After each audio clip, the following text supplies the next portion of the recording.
casually walking their llama or alpaca. Oh, another one. Only in Peru. It's pretty soft, huh?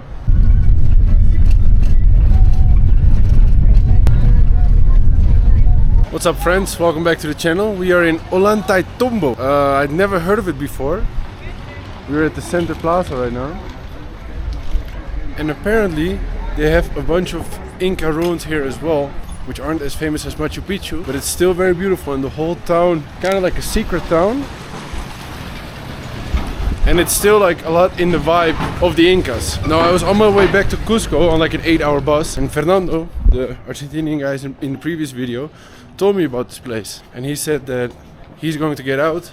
It was like halfway towards Cusco, and he said that he was gonna get out, so if I wanted to, I could get out, and he knew like some grandpa, some old man that lived here, el abuelo from the town, that like took care of everyone, and he had like a place to crash. So like at like 9 p.m. oh, look at this.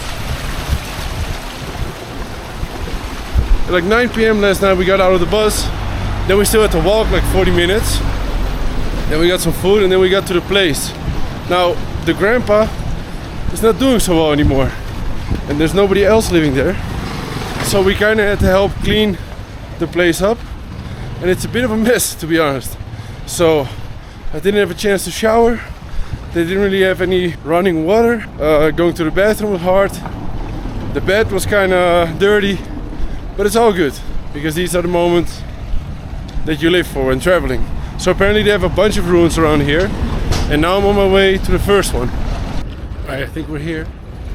Punco Punco, that's what it's called. Alright, let's check it out. Punco Punco. Then I'm guessing we have to follow this road. Guys, I have no fucking clue. I didn't even know this place existed until yesterday. But I was like, if I'm here in Peru and there's like an Inca village, I might as well check it out, you know, like kind of like a hidden Inca village. But it is beautiful over here. Okay, so here you can kind of see all of these walls, and this is like original buildings. This is still from back in the day, but I don't know if I need to go up there or not. Like I said, this is not like really a touristy attraction. I don't even see anyone around here. It's just that the guy that I met lived here for 6 months, and he knew through the locals that they had like old Inca villages here that haven't really hit the spotlight, so to speak. But you can see though that this was all built by them back in the day. Now let's see if I need to go up there or not. So it does go up here as well. This is a beautiful place though. This is incredible though, guys.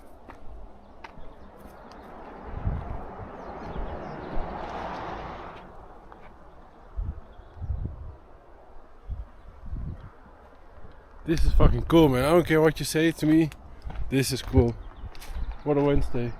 What a Wednesday. Oh shit, you got a whole tunnel going up here. Damn.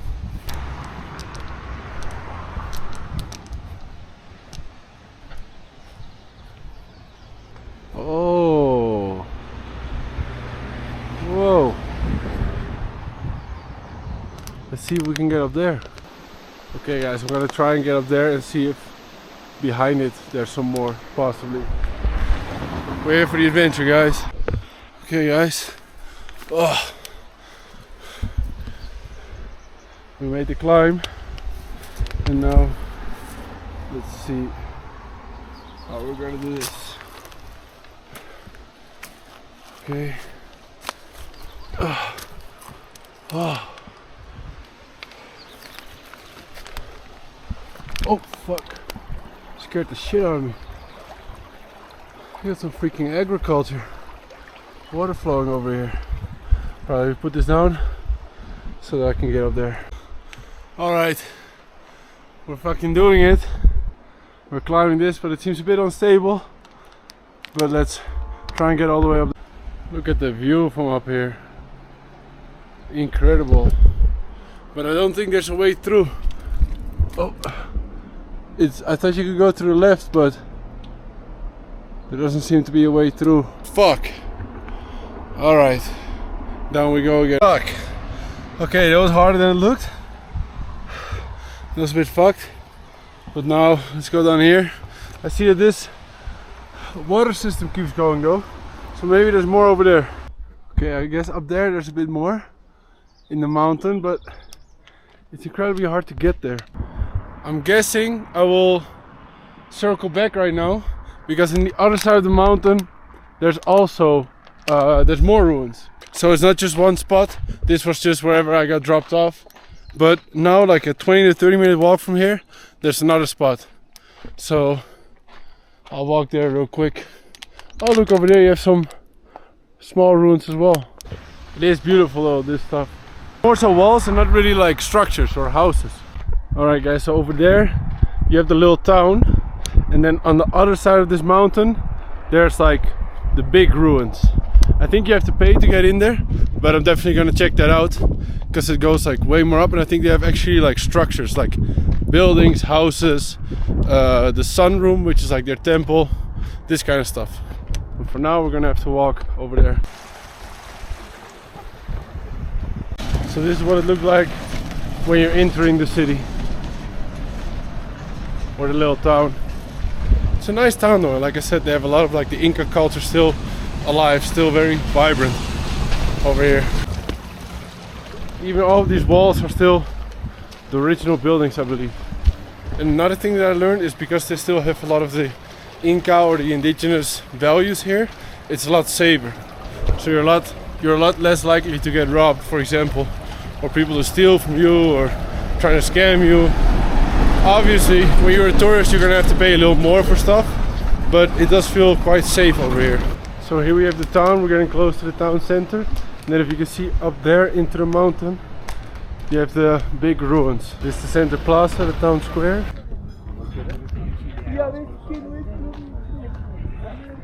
Okay, so now we gotta go all the way up here. Now mind you, it's always with spots like these, there's a lot of guides that are quite like aggressive.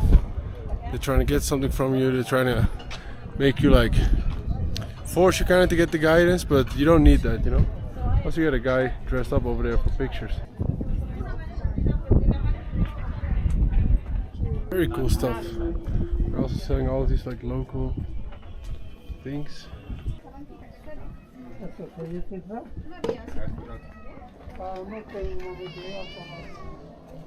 Alright guys, so we ran into a bit of an issue, because apparently this area, there's like 4 different towns or cities. Oh, you can see up there as well. There's a bunch of stuff up there. And you can only buy a ticket to visit all 4 sites, which is like $50. And then they're making it almost like impossible to enter without a guide as well. So it's really annoying, because then it's like $100 just to get in here. Which, it looks cool, but to me that's not worth it. And I was like, can I just get a ticket for just in here? They're like, no, but you can go to all 4 spots. And I was like, where are the other spots at? And they're like, oh, it's like 2 hours in car that way, 2 hours in car the other way, and I'm only here for 1 day, so that kind of sucks. Okay, right here we have a museum. Let's go check it out.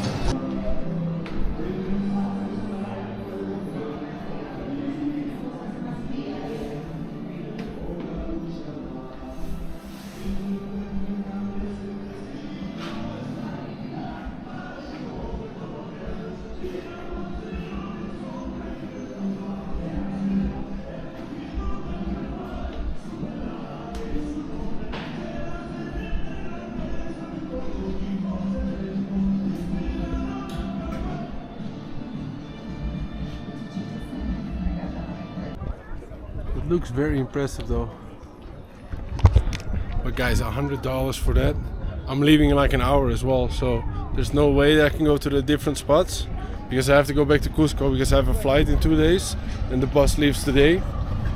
So $100 for that, to be in there for an hour, that's just not worth it. You know, it's really pretty around here, and it's really cool that the town still has like some ruins or some like older parts where you can see like the Inca influence. But I always find it so like unfortunate that wherever you have like a bit of a tourist attraction, even though this is like a bit of a forgotten town, like still there are some tourists, they always just kind of try to make the most money out of it, you know. And on one side I understand, on the other side it's just annoying that they try to scam you, you know. Because my friend is now like, no, they shouldn't charge you this much, it should be way less. But then as soon as I get to the entrance, they start asking crazy amounts of money, you know. So it's definitely very pretty, but it's just annoying that they always try to like get the most money out of you, you know, wherever you go. The guys, they're like so aggressive with like trying to force you to get their guidance, or trying to, I don't know, like one guy was literally like grabbing my arm like, no, you need me to go inside. I was like, what the fuck? So one thing that's really cool, and it kind of changed my mindset on the natives, is that they very early on had like elaborate water systems to deal with like their sewage and all of that. So it's pretty weird how at the age of 25 also, look at this, by the way. This used to be like some, I don't know, arena. Pretty cool stuff. So the tourist attraction area, unfortunately, they're very scammy. Even the guy, my friend, was like, no, you shouldn't pay that much. And they were like, no, but you need this one, And I was like, no, I don't want that one, I want the cheap one. They're like, no, not possible, whatever. But still, it's cool to walk through this valley, because this right here is called the Sacred Valley. But what I was saying is that at the age of 25, I'm learning, because our history classes in the Netherlands, in Europe, they really teach us how like the conquistadores, the people that came, were like much more sophisticated, superior in a way. And now I'm learning that, for example, in the 1500s they didn't have these sewage systems in Europe, which is why they brought so many diseases to the Americas, because they didn't have a way of dealing with their human waste, basically, with all the shit and the piss. It was just thrown on the streets, which is how like the plague, all of these diseases were all pretty common in Europe, and they never made it to the Americas, for example, because they already had all of these water systems that are still intact as of today. So it's a bit of a mindfuck how, as Europeans, they teach us how we were so far ahead, and maybe in certain ways we were, but it's not as black and white as, oh, these were savages and we were all developed, you know. The reason that the first fights started breaking out between the conquistadors and the Inca rulers is because they the Spanish gave a Bible to the ruler. I forgot his name, it was a difficult name, Tuk or something. I don't want to be disrespectful, but I forgot the name. But they gave him the Bible, and in the Inca Empire they didn't have books. They didn't have like the printed books yet. So what the leader did was he looked at it, then he tried to like hear from it, and when he couldn't hear anything and he didn't understand, he threw the book away, the Bible. And well, the conquistadors, the Spanish, saw this as like a big disrespect, and that's kind of where it started going wrong, where the fights started breaking out. Also, we learned that the conquistadors, Pizarro, came with like only 180 guys or something, a small group, and then they used other tribes to fight. Well, basically what the tour guide in Machu Picchu told us, was very in touch with his ancestral wisdom, so to speak, is that the Incas weren't really fighting people. It wasn't really like many warriors, but they had like forest tribes that weren't part of the Inca Empire. They were kind of like savages to them, and those were like very, very warrior spirited, very much like fighters, and the Spanish used them to overthrow the Inca Empire. Now, if I'm not correct, please correct me in the comment section, but this is what I learned. So it's pretty fun and interesting how we learn one thing and we think that it's true for sure, and then you find out, oh, there's many parts of the story. But now I'm going over there. So right here you can see there's a bunch of ruins that are like overgrown a bit, and then up there some buildings. Hey, we got some sheep here. Okay, this is kind of crazy. We got like some bulls here, and the door's wide open. So I'm just gonna keep moving real quick because I want no smoke. So I think over there I'm entering somebody's farm. So now we're just taking these stairs, and then there's a road there that leads to the town. But I'm just roaming around on this Wednesday, surrounded by some ancient Inca structure. It's really cool though, I will say. It's got a good vibe. Look, all of these walls, the bases for the roads as well. It's all Inca structure. The road is right here. I guess we're just gonna follow this for a little bit. The adventure calls. Alright, we made it to the road. And now we just gotta go straight to that town over there. Here we got some more structures all the way up there. So they were just living all throughout these mountains. On the other side of the mountain as well, there's a couple. First of all, it's a lovely spot because it's surrounded by the mountains. But also it's very cool to see how they have implemented a more modern town with the old Inca structure. Like those walls are still from what the Incas built. So it's very cool to see. And they're very much in touch with their ancestry, which is something in Europe we don't really have, I guess. And then all throughout the mountains you can still see some ancient structures. Very cool stuff. What a random Wednesday. We got a cow over here. Look at this Animal Planet over here. Cow's looking at me like, what the fuck? Alright, we made it. This is where I'm staying at. Inti Ailu. Which is, there's an old man living here. And he used to take care of many kids in the city that like were either homeless or had problems at home. They would come here, and this was kind of like a shelter. So the old man is like a bit more struggling now. I mean, he's getting older, and people still come and take care of him, including my friend Fernando, who told me to come here with him. This is where it's at. It's pretty cool. It's a bit abandoned now because there's not too many people coming by anymore. It's still a heck of an experience. Now I will say, the bathrooms, the toilet situation, the shower situation, the sleeping situation is not the best. But in a couple hours, or in an hour or so, I'm moving to back to Cusco, and there it is a bit more luxurious. So I think I'm gonna get a nice hotel to take a good shower and stuff. But I was staying over there. Also, they do like ayahuasca ceremonies and stuff over here, but at this point in my life I don't really feel like I need that. I will do it at some point in my life when I'm older, 35, 40 maybe, but for now I like my life. And the people that did it, they told me if you're struggling with something mentally, you should do it. But I'm pretty happy, so I wouldn't do that right now. Also, this dog right here is fucking crazy. ¿Qué pasa, perito? ¿Cómo estamos, ¿Todo bien? Buenas, buenas.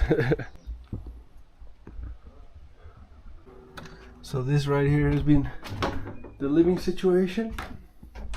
I guess it will do. But it was a bit dirty when I got here.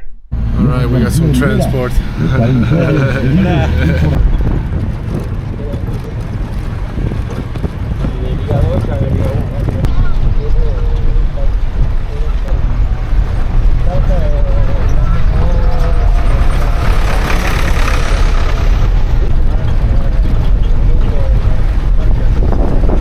Alright guys, now we're entering the market because we're gonna buy some cocaine. It smells very good in here.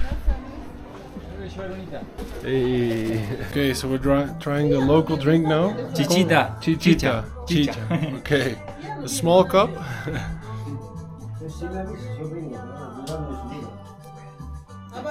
Sí, está bien. Está bueno, ¿no?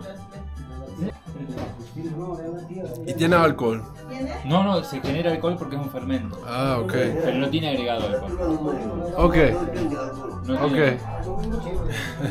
Pero en tu cuerpo tiene un efecto alcohólico. O sea, te genera. ¿Vale? ¿Sí? Claro, pero aunque no tiene alcohol. No, porque está fermentado, es como un fermento natural. Ok, pero se pone borracho. Y si te tomas 4 de estos vasos, sí, es re borracho. So it doesn't have alcohol, but in your body it consumes it in a way that you get drunk. Okay. Así es como se lo hace. Sí, de este maíz se hace, se muele y luego se hierve. Okay. En 3 días sale la chicha. Wow. Sí. So that's... Allá en aquella canastita que ves se filtra el maíz molido. Okay. Sí. Okay, cool. So they use that corn to make it, and then it takes 3 days, right, to make it, to ferment it. And we got some coca leaves in here as well. Let's go. Bueno, muchas gracias. Ciao. Ciao, ciao. Right. All right, guys, we are back in Cusco now. About a 2-hour bus drive. I just want to say it was very cool to see the town. It definitely had a vibe that I've never seen before. So it's very cool to see they still have like those kind of ancient vibes alive. It was a bit sad that there's like a bunch of scammers around. And even now, like my bus driver, we had to have like a whole argument because I paid him to drop me off at the hostel. And then he wanted to drop me off like 3 miles away. It's like, yeah, no, get out here. He was like, I can only go here. It's like, what are you talking about, man? Like, I pay you to bring me here. Eventually I had to pay him more, so I didn't have to get another Uber or taxi. But that's kind of how it goes, though. We've had a good day. Some very cool stuff.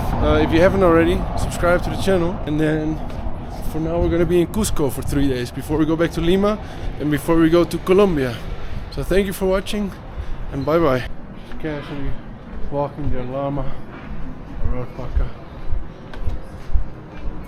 Another one. Only in Peru. It's pretty soft, huh? Only.